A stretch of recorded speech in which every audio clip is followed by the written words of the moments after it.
1 રૂપિયાનું દેવું હોય ને, 1 રૂપિયાનું દેવું, કે 1 લાખનું હોય, કે 1 કરોડનું હોય, ચિંતા ના કરતા. એક અમરતની મેલડી બેઠી છે, તમારી ભગવતીઓને રાજી કરી એમાંથી તમને પાર પડાઈશું. સુખ હોય, દુઃખ હોય, તાવ હોય, તડકો હોય, આદિ હોય, ઉપાધિ હોય, કુળદેવીનું સ્મરણ કરીને આગળ વધો. પર પોતે પરમાત્મા ઉભો છે, આગળ મને ઓળખો ને તો ઓળખા.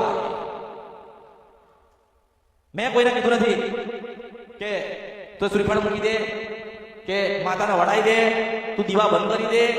મારી પાસે આયા, મેં તમને તમારી ભગવતી ગોતી ના લી, પણ મેં તને દીવો બતાવ્યો, તારી ભગવતી બતાવી છે.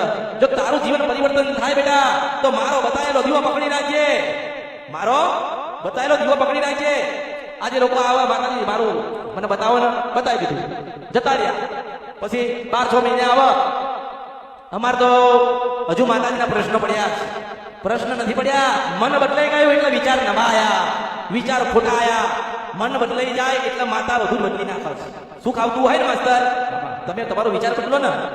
માનો કે કોઈ સેવા કરતું ને, સેવા કોઈ કે સેવા કરીએ છીએ, અમે સેવા કરીએ, એના મનનો ભાવ બદલાય ને, એટલે પછી એને એમ જ કહું કે સારું હવે તારું મન ઘરે જ રહેશે.